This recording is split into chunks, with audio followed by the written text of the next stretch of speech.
Muy bien, así es, esta mañana vamos a compartir la palabra del Señor. Un saludo a la iglesia de Costa Rica, que nuestros amados hermanos allí están siempre preguntando por ustedes y orando por ustedes, por los hermanos del Zoom, también un saludo. Y hermanos, por decirlo de una manera, una lástima, vamos a concluir con el Salmo 139, por lo menos por este año, para compartirlo. Terminando esta serie que comenzamos, ¿no? de estas 4 prédicas con la de hoy.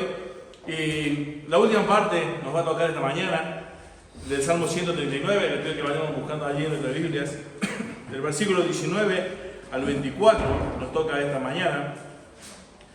Y mientras buscamos allí, yo quiero pedirles, vamos a orar, ¿sí? Ustedes saben que en estos momentos, siempre, los que me conocen, que estas fechas para mí son muy malas en ese sentido, me pongo muy triste por muchas cosas y es una lucha, ¿no? Es una batalla allí espiritual. Así yo necesito que el Señor hoy hable y que no sea yo el que hable, no quiero ser yo el que diga las cosas que tengo que decir. Estos son los días que cuando yo a veces le digo, miren, yo estoy temblando. Mi hijo me decía, ¿estás temblando? Va, sí. Porque son esos días que a veces tengo que decir cosas que a uno no le gustaría decir, pero que la Biblia lo dice. Entonces, vamos a orar. Necesito que oremos. Amén. Dios y Padre, te agradezco por este día, Señor. Te agradezco por la iglesia, por cada hermano que hoy está aquí. Señor, gracias porque hoy nos das una nueva oportunidad de estar delante tuyo, Señor, para escuchar tu voz. Gracias, Señor, porque sabemos que todo lo que viene de parte de ti, Señor, es bueno, es perfecto. Señor, es agradable. Señor, te rogamos que nuestros corazones esta mañana estén dispuestos, Señor. Señor Dios, yo te ruego que uses a este tu siervo, Señor, y que no salgan palabras de mi boca las que tú no quieres, Señor. Dios, te ruego, Padre, que nos ayudes. Nos reconocemos necesitados de ti, Señor. Todo esto te lo pido, Señor, porque tu palabra dice que el que pida sabiduría tú la das abundantemente. Yo te pido que me des sabiduría esta mañana, Señor. Todo esto te lo ruego en tu nombre. Amén. Muy bien. El Salmo 239, yo titulé esta mañana el mensaje: un corazón dispuesto a ser examinado y un corazón dispuesto a cambiar. Un corazón dispuesto a ser examinado y un corazón dispuesto a cambiar. Porque la verdad que en los versículos 23 y 24 vamos a hacer énfasis esta mañana, pero no vamos a dejar los demás, pero quiero que me acompañen junto a la lectura en la Reina Valera. Y dice: de cierto, oh Dios, harás morir al impío, apartado pues de mí hombres sanguinarios, porque blasfemias dicen contra ti, tus enemigos toman en vano tu nombre. ¿No odio, oh Jehová, a los que te aborrecen y me enardezco contra tus enemigos?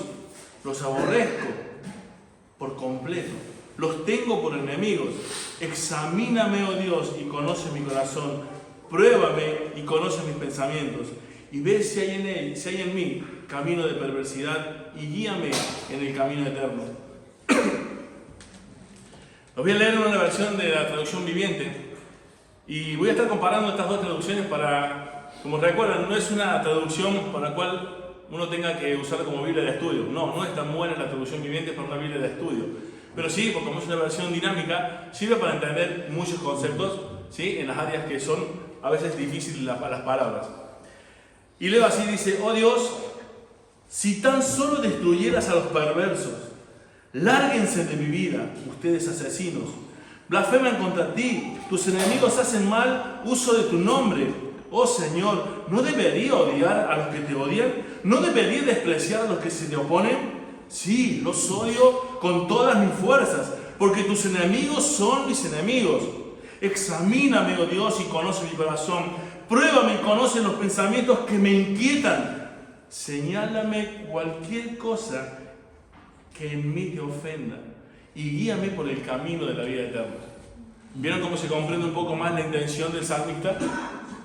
Y el salmista literalmente en el versículo 19, en la primera parte, dice literalmente: Dios, ¿cómo puede ser que todavía toleres a los impíos? Están todo el día hablando contra ti.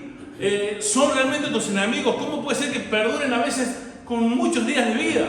El salmista está diciendo, wow, ¿cómo puede ser que todavía parezca que los impíos escapan impunemente? ¿Cuántas veces hemos visto a los impíos crecer económicamente? A veces no tienen ningún problema de salud, parece que todo les va bien y lo que hacen es vivir ofendiendo a Dios. El salmista dice, wow, si tan solo lo destruyeras, porque ellos son mis enemigos, lárguense de mi vida. El versículo 19 en la parte segunda dice, lárguense de mi vida, ustedes asesinos. Lo que el salmista está diciendo literalmente es que, a ver, no quiero ser parte con nadie que ofenda a Dios. No quiero ser parte, no quiero ser amigo de los que ofenden continuamente a Dios. Y acá son palabras duras. Son palabras durísimas. El versículo 20 dice, blasfeman contra ti, tus enemigos hacen mal uso de tu nombre. Oh Señor, ¿no debería odiar a los que te odian? ¿No debería despreciar a los que se te oponen? Sí, los odio con toda mi fuerza, porque tus enemigos son mis enemigos. ¡Wow! Y querido hermano, yo te pregunto, hice algunas preguntas. ¿Estamos justificados nosotros los creyentes para usar semejantes palabras amargas y ardientes? Tú como cristiano, ¿estás justificado para usar esa forma de hablar? ¿Estas palabras están en armonía con una conciencia cristiana?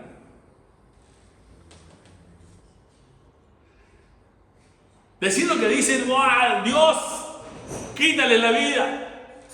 Son mis enemigos, porque son tus enemigos. Oh Dios, todo el día hablan mal contra ti, no los quiero saber nada con ellos.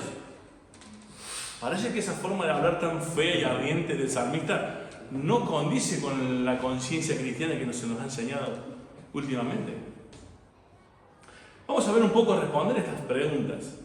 Lo primero es que queda bastante claro que el salmista David aquí, el sentimiento que él le recorre es que él está literalmente en oposición a todo lo que se opone a Dios. Y eso les pregunto, ¿está mal como cristiano? No.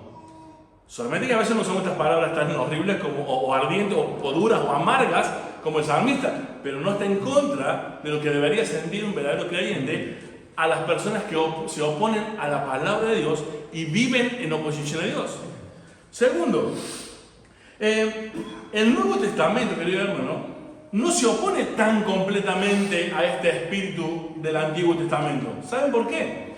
Lo que pasa es que en el Antiguo Testamento no tenían la capacidad de resistir al pecado y a esos hombres malos, porque no estaba la presencia del Espíritu Santo ni había venido Jesucristo.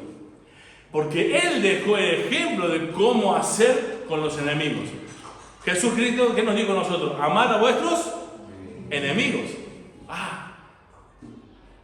Pero una cosa es amar a los enemigos, otra cosa es que tú seas enemigo de los demás, y otra cosa es participar con las obras de los enemigos de Dios. Son tres conceptos distintos.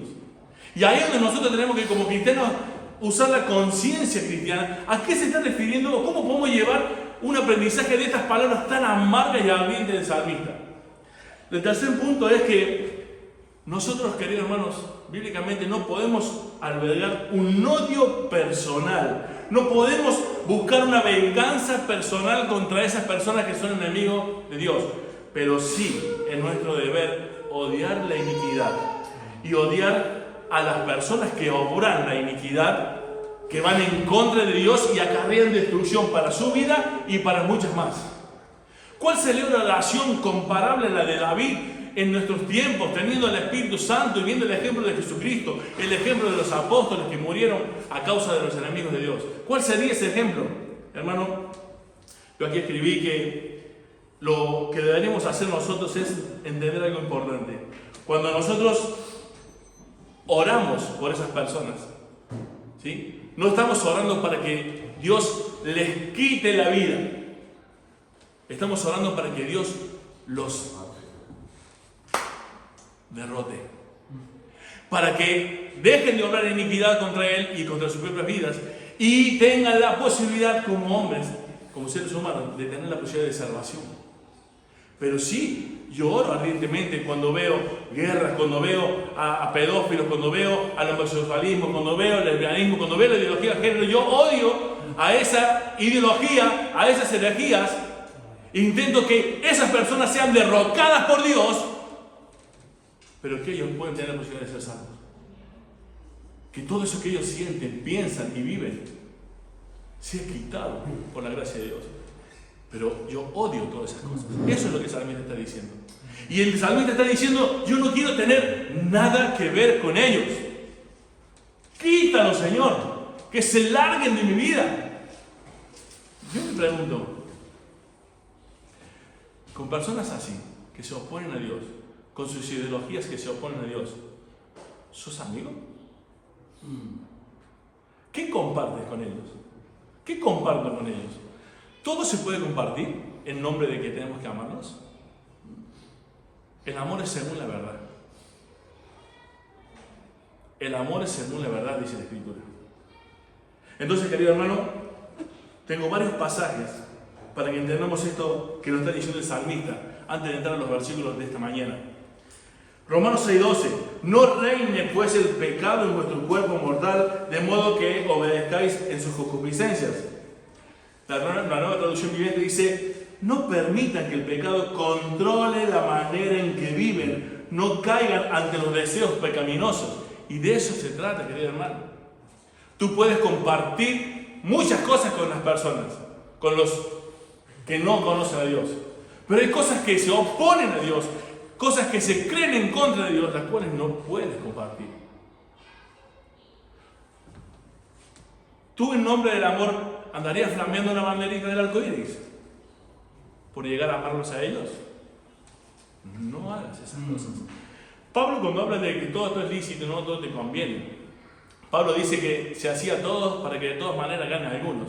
Cuando uno entiende bien ese pasaje y lo lee en su contexto y con una buena hermenéutica, lo que Pablo está diciendo es que él se limita de cosas, no que tiene libertad de hacer cosas.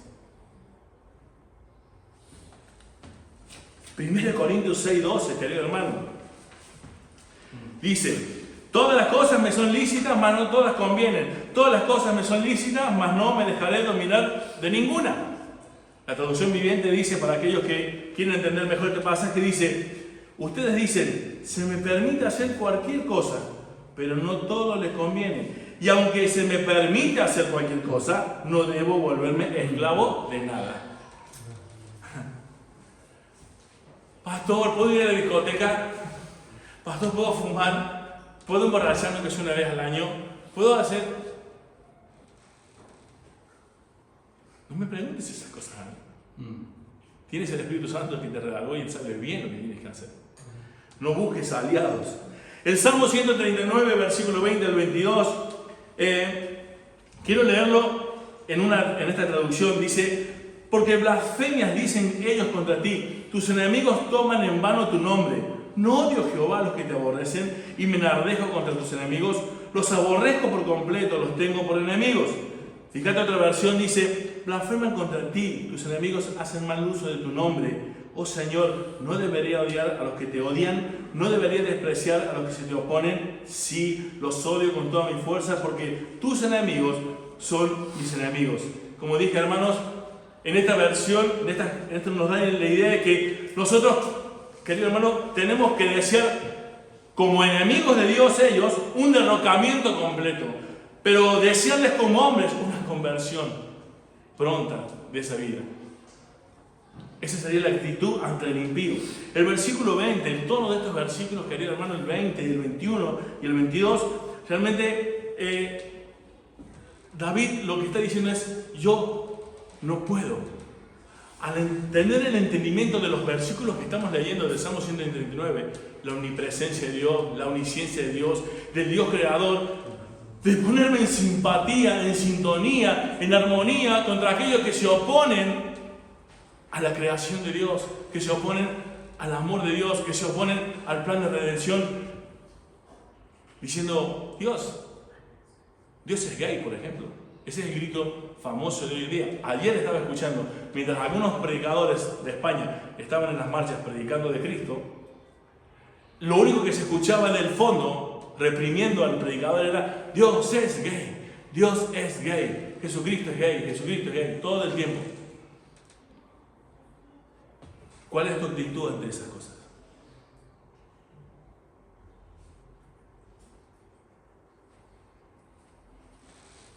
El que no escatimó ni su propio Hijo, sino que nos entregó por amor a nosotros. ¿Nosotros amamos a esas personas al punto de participar con ellos en todas esas cosas?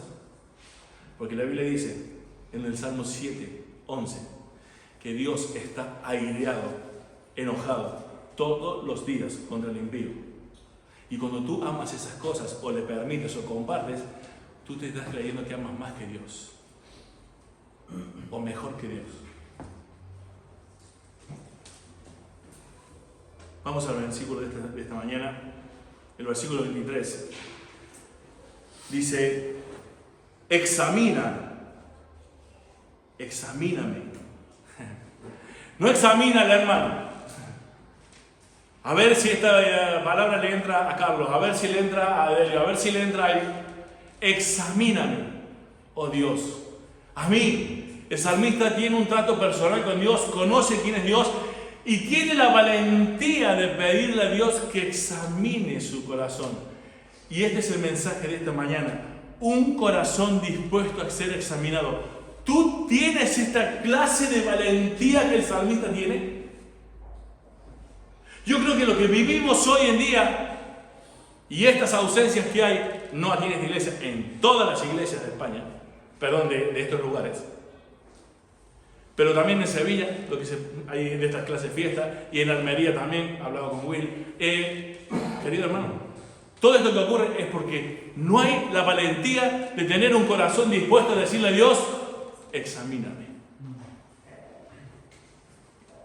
Vamos a ver por qué esto ocurre. Examina, recuerdan que estuvimos viendo en el primer mensaje de la serie. Examina viene de esa palabra que significa excavar, penetrar, perforar. Viene de la palabra usada para la arqueología, que es el descubrimiento de piedras preciosas o de artefactos. Es la idea de investigar, de excavar. Dios, el salmista le está diciendo: examina, penetra en mi corazón, excava en mi corazón, extrae lo que hay realmente dentro de mí. Y tengo una pregunta: ¿este examen de Dios es igual al examen que te puede dar el pastor? ¿Cómo piensas tú que nosotros examinamos o miramos los corazones de los miembros? Este examen de que se refiere: examíname, oh Dios. Examíname, oh Dios, y conoce mi corazón. ¿Tú crees que es el mismo examen que yo y Julio podemos hacer? Que Julio y yo, perdón. No. No tiene nada que ver. Nosotros los pastores podemos examinar los frutos, lo que se ve, lo que tú me permites degustar de ti. Lo que se ve. La Biblia dice: por sus frutos los conoceréis. Y cuando los pastores vos le decís algo y ellos dicen: no, no es así. Nosotros lo único, como el examen que podemos hacer, es decir: mirar los resultados. Mirar los resultados. Tú me puedes venir a decir: los pastores nos vemos con estas situaciones. Ven a decir: mira, qué rico el higo. Hermanito, es mango. No, pero si es higo. Hermanito, esto es mango. ¿Saben que algunos cristianos piensan de sí mismos como piensa la ideología de género? Piensan de sí mismos algo que no son en realidad.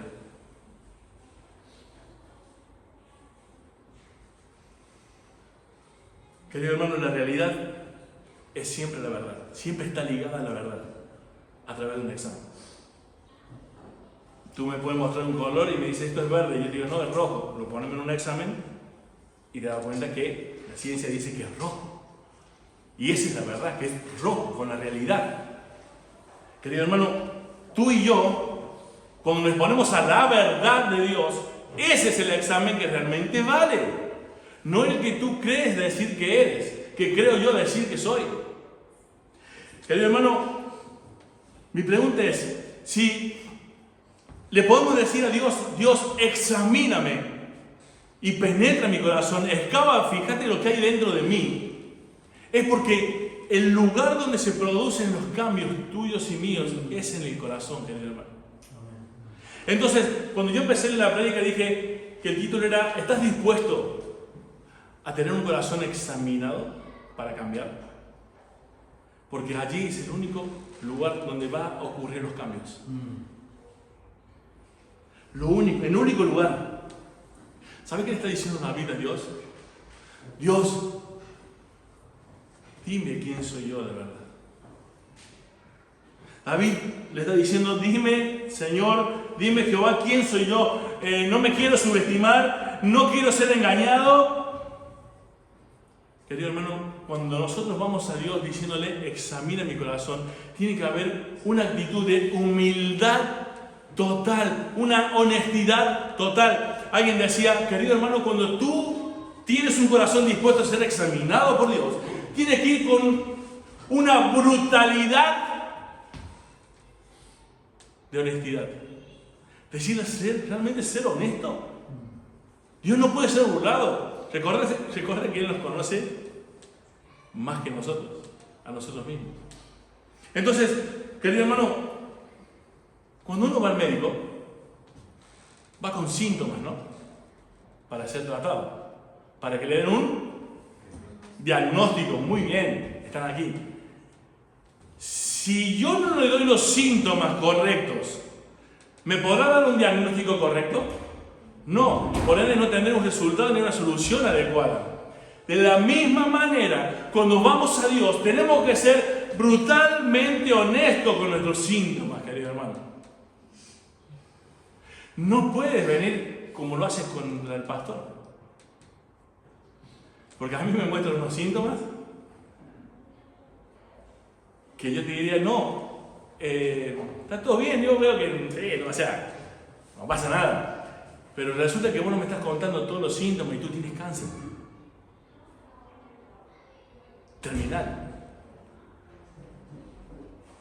O sea, te estoy diciendo que si tú no me cuentas a mí, por 1000 motivos, pero si tú le cuentas a Dios realmente los síntomas, Dios te va a decir, wow, vas en declive espiritual, wow, estás en gangrena. Estás en cáncer, estás en deterioro, estás en declive realmente y es grave. Tienes que hacer esto y esto. Querido hermano, ¿sabes por qué nosotros no tenemos un corazón dispuesto a ser examinado? Porque también somos temerosos de decirle a Dios o al pastor o a quien sea los síntomas reales. Los síntomas reales. ¿Por qué? Porque no pasa nada. Es solo una fiesta. Es una vez al año. Es solo una borrachera. Es solo un pitillo nada más. Querido hermano, es solo tradición. A ver, hermanos. A ver, pastor. Sí, soy un poco perezoso. Pereza. ¿Es pecado la pereza? ¿Qué cantidad de pereza es pecado? Y ahí nos volvemos contumaces. ¿Saben qué es un contumaz? Siempre se relaciona un contumaz a alguien que no tiene a Cristo, que está fuera de Cristo. Pero hay cristianos que se han vuelto expertos y eso se llama contumaz. ¿Saben qué es el contumaz? El experto en darse excusas para seguir haciendo lo malo. Porque como la Biblia no lo dice específicamente, buscan la forma de seguir haciendo lo malo. Y le dan vuelta, y le dan vuelta, y le dan vuelta, y le dan vuelta. Síntomas, síntomas, síntomas, síntomas.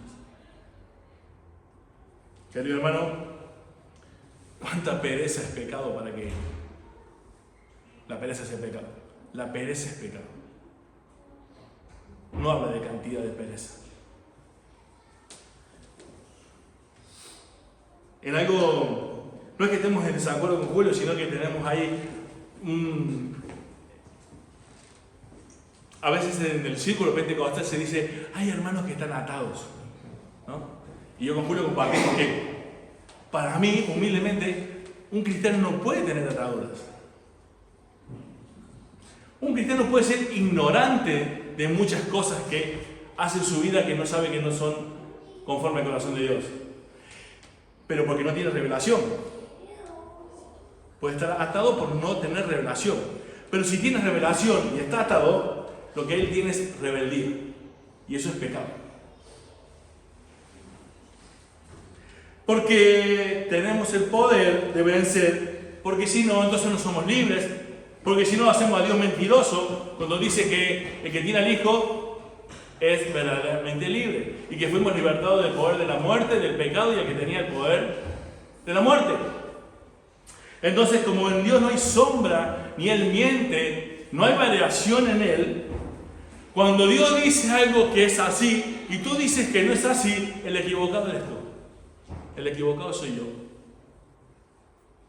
Entonces, querido hermano, cuando tú dices no puedo y eres cristiano, tú no estás atado, tú eres rebelde y estás en pecado. Porque tienes libertad. Porque Dios, como dijo Julio muchas veces, Dios no pide nada que no te haya dado primero. Y el que nos dio la libertad del pecado, para poder vencer el pecado. Te hablo de la conducta pecaminosa. Conducta. Todos pecamos por nuestra naturaleza. Pero yo hablo de vivir el pecado. Ahora no quiero entrar en un tema complicado. Si hasta ahora piensan que fue complicado, no, ahora empieza a ser complicado. ¿Quién me conoce para ayudarme? Hay cristianos que no buscan ayuda para salir de las situaciones que están. Porque quieren encontrar en uno mismo la solución. ¿Por qué? Porque ¿quién nos conoce muy, muy bien? ¿Tú mismo o no? ¿Te conoces a ti mismo? Tú sabes de quién eres tú. No a fondo, como hemos visto en la palabra de Dios, pero tú te conoces. Y voy a decir, yo no voy a buscar ayuda en nadie. Yo desde salgo solo porque me conozco. ¿No han escuchado esa frase? Quizás le hemos dicho. La solución está en mí. Ahora, yo quiero decirte algo, hermano. Cuando somos brutalmente honestos con nosotros mismos y decimos que nos conocemos a nosotros mismos, estamos justamente negando la Escritura. Porque la Biblia dice, ya vamos a ver algunos pasajes, que eso no es así. Que el conocimiento que vos y yo tenemos de nosotros mismos es defectuoso. Por eso, ¿quién conoce nuestro corazón para ayudarnos? Nosotros no queremos. Hay gente engañada, querido hermano. Hay gente que dice es una cosa y no lo es. Y acá voy a dar una descripción. ¿Cómo dicen las películas? Esta película está basada en hechos reales, ¿no? Y hay otra parte que se va a decir, cualquier coincidencia con la realidad es pura... No, cualquiera... Es pura coincidencia. Mira, yo te voy a describir a alguna persona aquí. No aquí, del cristianismo. Porque como siempre decimos, esto no lo digo de vosotros, pero se los digo a vosotros. Amén. Hay gente engañada, hay gente que dice ser una cosa y no lo es, y además cuando se lo muestra, lo niega. O sea que es ciega, porque se lo está mostrando y lo niega. Ciega. Además, se lo dicen todo, y tampoco creen. Entonces, no es solamente ciega, sino sorda. Además, dicen tener temor de Dios, pero ni tiemblan cuando dicen que van a pecar deliberadamente, aunque entiendan que es pecado. Y en ese punto es grave porque son peor que los demonios, porque los demonios aún creen y tiemblan. Estos creyentes ni tiemblan. Querido hermano, dicen amar a la iglesia y lo único que hacen es faltar cuando apenas pasa una mosca. O solo un cafecito con los amigos o con las amigas, o un brindis. Es solamente lugar para faltar a la iglesia. Y tengo texto para poner aquí. Hoy hay mucha gente acá afuera levantando una copa a los demonios, dice la Escritura. Y nosotros hoy levantamos la copa y el pan de la mesa del Señor. Y dice la palabra de Dios, Pablo, no seáis participantes. Si habéis participado de la mesa del Señor, ser participante de la mesa de los demonios, de la copa de los demonios. No puedes. No puedes, dice la palabra.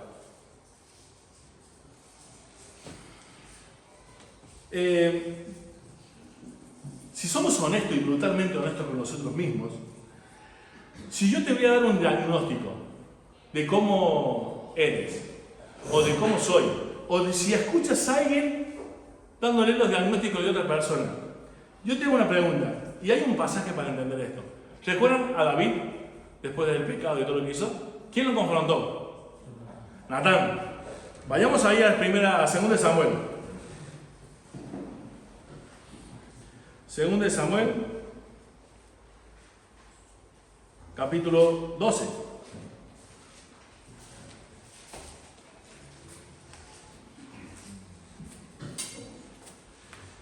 Versículo 1. Fíjense en esta historia. Versículo 1, quiero que lo leamos. Presta atención, por favor, y después quiero que le veas una pregunta y me tienen que responder. Jehová envió a Natán a David. Viniendo él le dijo, había 2 hombres en una ciudad, el uno rico y el otro pobre. El rico tenía numerosas ovejas y vacas, pero el pobre no tenía más que una sola corderita, que él había comprado y criado, y que había crecido con él y con sus hijos juntamente, comiendo de su bocado y bebiendo de su vaso, y durmiendo en su seno, y la tenía como a una hija. Y vino uno de camino al hombre rico, y éste no quiso tomar de sus ovejas y de sus vacas para guisar para el caminante que había venido a él, sino que tomó la oveja de aquel hombre pobre y la preparó para aquel que había venido a él. Entonces, después de darle estos síntomas, querido hermano, que le dice Natán a David, Natán le dice, te voy a contar los síntomas. Ese hombre, fíjate lo que hizo. Le quitó lo único que tenía a un pobre en vez de saciarse de todas las riquezas del otro. Entonces se encendió en furor de David en gran manera contra aquel hombre y dijo a Natán, vive Jehová, y el que tal cosa hizo es digno de muerte y debe pagar la cordera con 4 tantos porque hizo tal cosa y no tuvo misericordia. La respuesta de Natán, ¿sabe cuál fue? Tú eres ese hombre. Brutalmente honesto fue Dios con David. Le hizo entender que ese hombre, falto de misericordia, era él mismo. Pero cuando lo escuchamos de otro, cuando escuchamos los síntomas de los demás, ahí nomás decimos que muera. Pero si alguien te pide tus síntomas, no pasa nada. Es un resfrío. Qué benevolentes que somos cuando hablamos de nuestros síntomas y qué crueles que somos cuando hablamos de los síntomas de los demás. Querido hermano, desgraciadamente, porque la Biblia también lo dice, dentro del redil, dentro de la iglesia, hay cabras y ovejas. Dentro del cuerpo de Cristo hay trigo y cizaña. Hay cerdos y ovejas. Hay perros, hay lobos. Querido hermano, algunos de vosotros se creen muy maduros, nos creemos muy maduros, pero cuando hablamos de Dios y la gente ve lo que vivimos, damos lástima. Querido hermano, la Biblia dice que el conocimiento que nosotros tenemos de nosotros mismos es defectuoso, y es por ello que nosotros condenamos los síntomas de los demás con tal dureza, pero somos tan benevolentes con nuestros síntomas. Por eso cuando dice la pregunta, ¿quién me conoce para ayudarme? Tú no lo eres. Porque examíname, oh Dios, mi corazón, se lo tenemos que pedir a Él. Y le contemos todos los síntomas que tenemos para que podamos ser ayudados por Dios, para que Él después nos señale las cosas que a Él le ofrenden. Que vamos a ver en el versículo siguiente. Jeremías 17, 9 y 10. Por favor, lo podemos leer. Jeremías 17.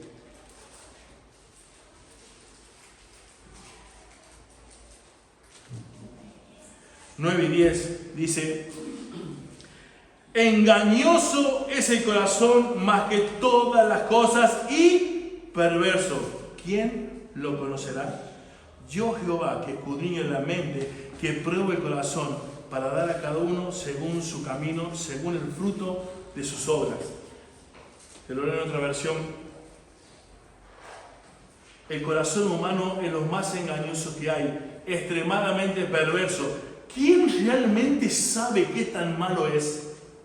Pero yo, el Señor, investigo, examino, ¿recuerdan? Todos los corazones y examino las intenciones secretas. A todos les doy la debida recompensa según lo merecen sus acciones.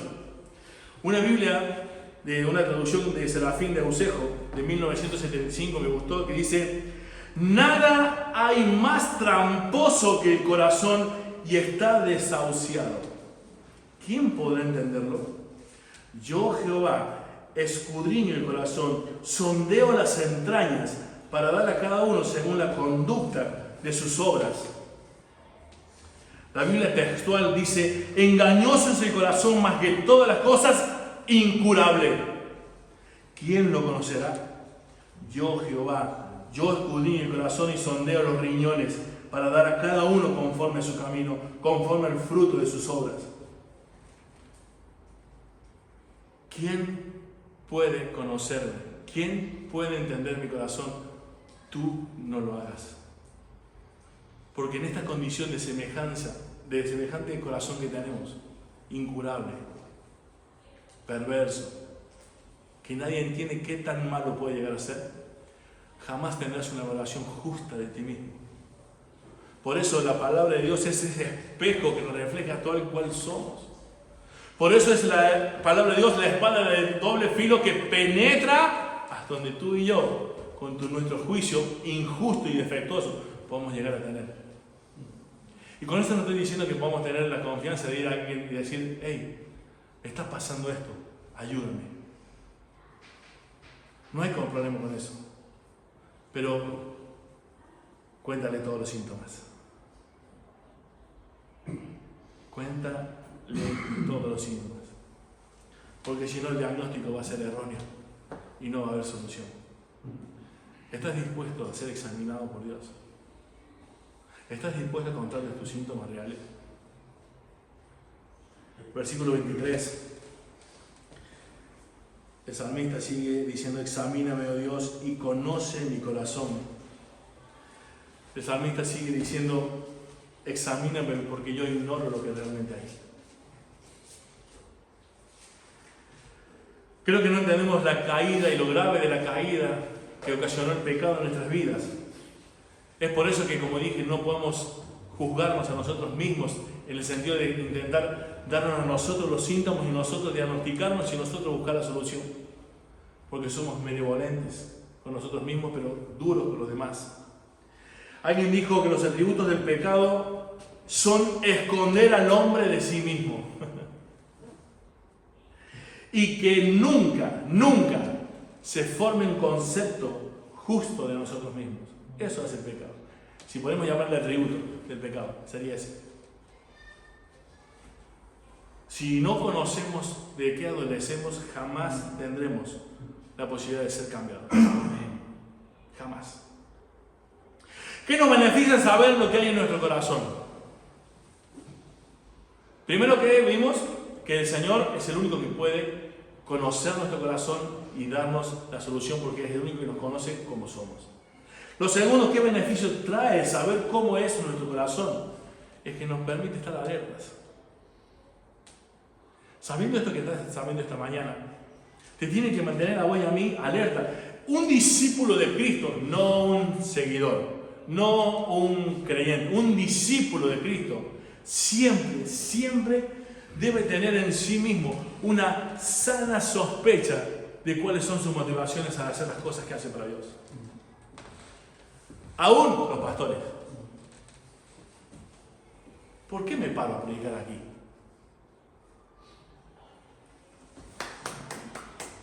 Qué bueno, predica, Julio. ¿Cómo sabes? ¿Cuál es mi motivación? Siempre nosotros, como discípulos de Cristo, tenemos que tener una sana sospecha de nuestras motivaciones. Hay que estar alerta. ¿Por qué lo estoy haciendo? ¿Por qué digo que amo la iglesia? ¿Por qué digo que quiero ser ministro en la iglesia? ¿Por qué quiero servir a Cristo? ¿Por qué? Contá conmigo. Aquí estoy, heme aquí. ¿Por qué? Querido hermano, no estoy diciendo que todos nosotros somos malísimos y no hay ninguna virtud en nosotros. Somos responsables de muchas cosas. Nos comprometemos a muchas cosas y las hacemos. Hacemos cosas que son justas. Reclamamos justicia para nosotros. Estamos a favor de la justicia. Pero ¿saben qué? A veces tenemos misericordia. Pero todo eso solamente refleja que somos creados a la imagen de Dios.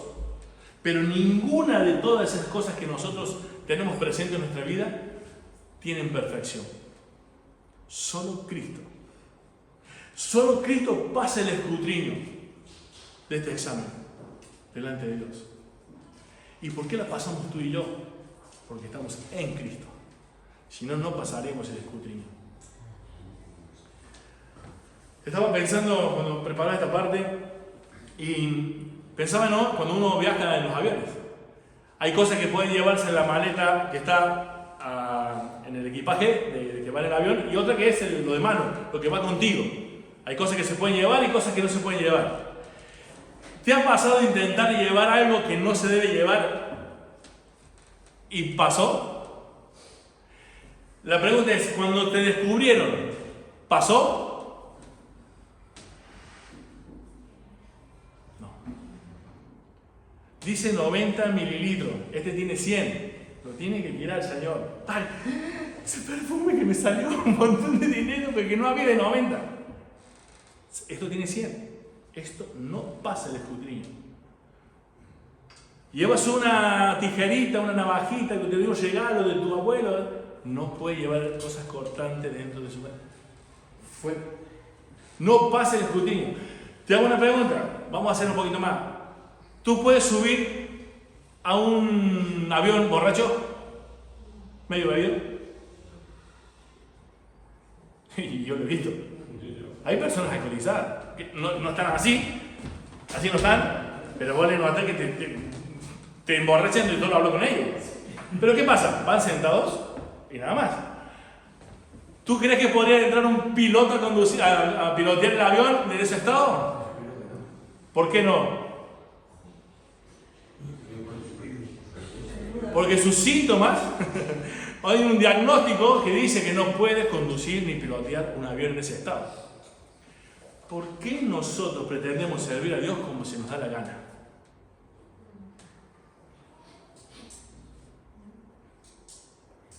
Alguien que no cree en Dios sabe que no puede conducir alcoholizado, pero nosotros podemos venir a hacer el servicio a Dios como a nosotros nos parece. En pecado, sin compromiso, con pereza, con mala motivación.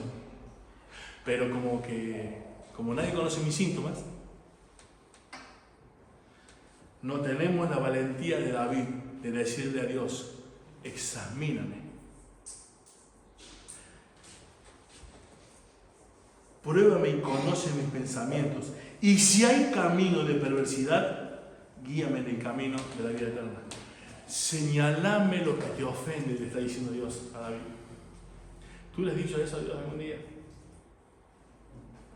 ¿Tú te has preguntado si como estás sirviéndole al Señor, el Señor se agrada de tu servicio? Si la motivación es correcta por la cual haces las cosas.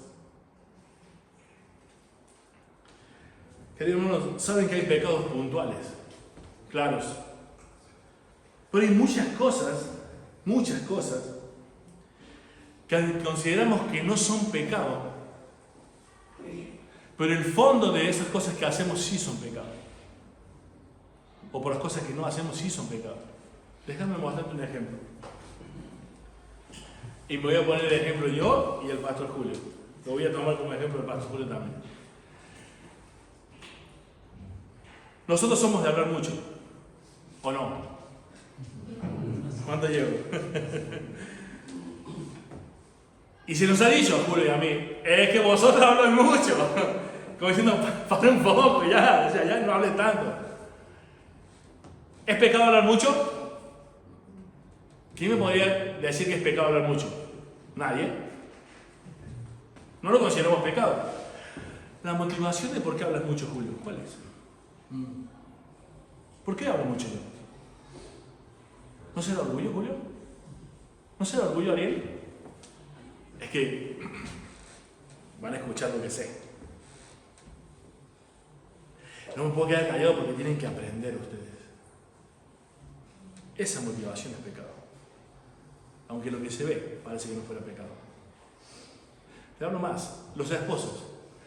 Las mujeres se quejan de los esposos que no hablan mucho. No, que nunca dice nada, nunca hace nada. Oh, me gustaría que hablara más. ¿Y el esposo qué dice? ¿Qué? ¿Es pecado no hablar? ¿Es pecado no hablar?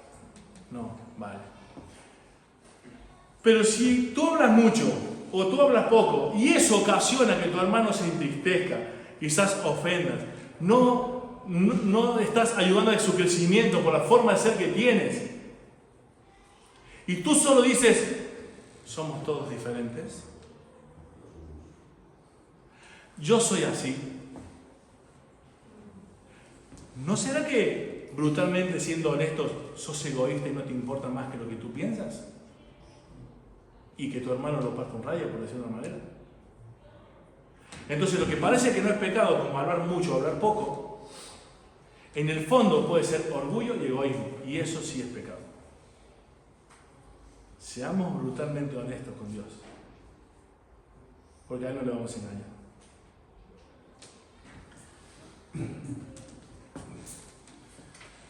Ya termino más.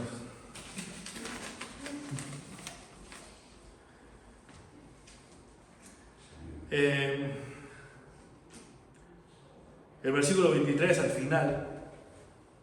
Pruébame y conoce mis pensamientos. Y ve si hay en mi camino de perversidad. Querido hermano, David le está diciendo, Dios, mira todo lo que hay dentro de mí y decime qué te ofende. Decime qué te ofende. Querido hermano, David tiene la valentía de decirle a Dios, Dios, ya que tú me conoces, te estoy pidiendo que me muestres lo que te ofende porque quiero el diagnóstico. Quiero el diagnóstico. Querido hermano, nosotros no queremos que nadie nos dé el diagnóstico. Ni Dios, ni el pastor, porque no lo queremos saber a veces el diagnóstico. Muchas personas en esta iglesia que han pasado por aquí, me ha tocado la triste charla de decirle, tú en un tiempo ya no estarás aquí, porque veo los síntomas. Y yo no soy Dios, pero hoy no están aquí. Se veían los síntomas. Pero nunca quisieron ser ayudados para poder encontrar un diagnóstico para salir de esos síntomas. ¿Saben por qué nosotros no buscamos el diagnóstico? Y esto es muy importante, hermano. Con esto termino. ¿Saben por qué nosotros no buscamos el diagnóstico? Porque la mayoría de las veces creemos que la mayoría de las veces hacemos todo bien.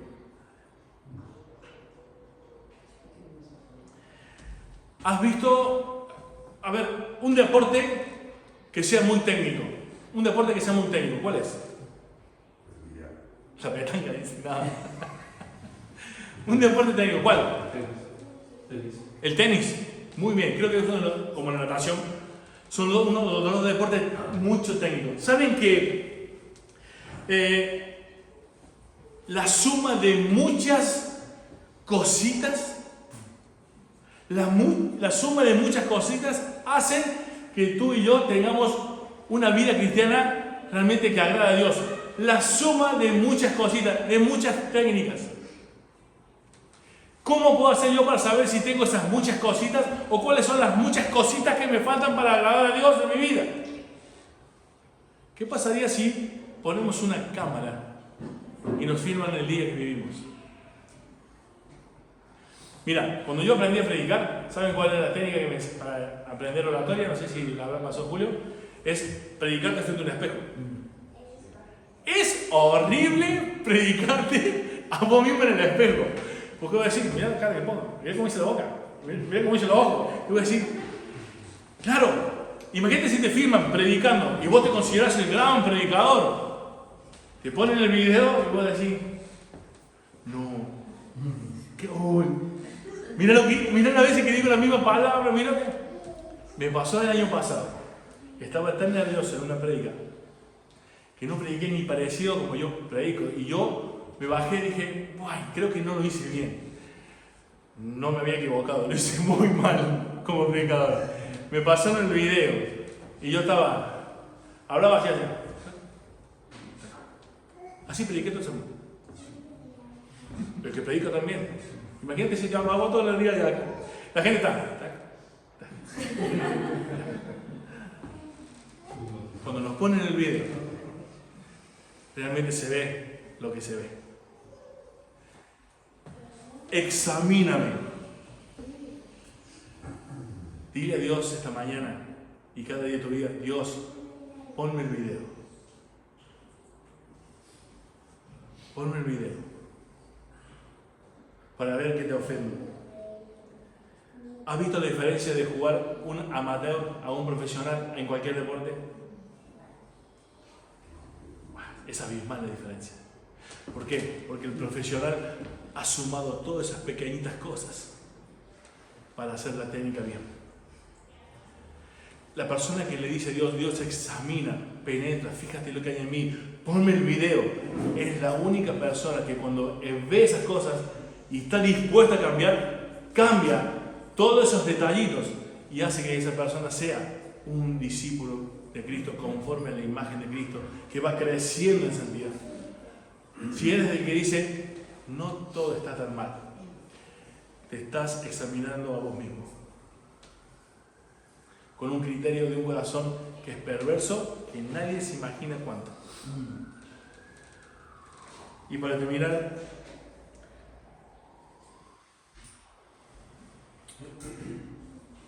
a pesar de que no somos tan guay ahora, queridos hermanos, espero que este mensaje no te frustre, sino que te anime. ¿Sabes por qué? Porque si le pedimos a Dios que señale estas cosas, aunque no lleguemos a la perfección presentes en esta vida, tenemos a alguien que sí se pasó el escudriño de manera perfecta, que es Jesucristo. Y nosotros estamos en Cristo. Y por eso un día estaremos delante del Señor, habiendo pasado el escudriño. Pero, querido hermano, si tengo que resumir el Salmo 139, Él te conoce, la omnisciencia de Dios. Él está, omnipresencia de Dios. Él te hizo, Él es el que te creó de forma maravillosa y Él es el único que te cambiará. ¿Estás dispuesto? David tuvo ese corazón, pero si hablamos de la humanidad de David, David mató a un gigante y para eso hace falta valor, David peleaba con osos y con leones. ¿Eso hace falta valor o no? ¿Tú qué harías, Fernando, si te encuentras a un león? Vamos, eres más rápido que el guepardo, ¿no? O sea, no te ven nada. Bueno, este hombre tuvo semejante valentía de matar a un gigante, de pelearse con osos y leones, pero nada se compara a la valentía de decirle a Dios, examíname, oh Dios. Tú vas a tener ese valor, yo voy a tener ese valor. Dios te bendiga. Oramos. Dios y Padre, gracias Señor por tu palabra. Gracias Señor porque como cada domingo nos das una oportunidad más de delante de ti para poder mirar nuestras vidas frente al espejo de tu palabra, frente a la espada que penetra nuestras vidas. Y Señor, yo te ruego que aunque en nuestra vida muchas veces nos pase el escrutinio, estamos confiados que en ti sí, Señor. Un día estaremos contigo, gracias a tu obra en la cruz. Es por ello, por tu obra en la cruz, que no podemos desperdiciar nuestras vidas, siendo engañados por nuestro corazón y por este mundo. para no vivir conforme a lo que tú quieres. Señor, lo que tú quieres es precioso para nosotros. Tu voluntad para nuestras vidas es buena, es agradable, es perfecta. ¿Con qué lo podemos comparar aquí, Señor? Con nada. Señor, ayúdanos a no perder el tiempo. Señor, ayúdanos a mirar a los demás como superiores a nosotros mismos. Señor, ayúdanos a ser conformados a la imagen de tu Hijo. En tu nombre, Señor Jesús. Amén. Amén.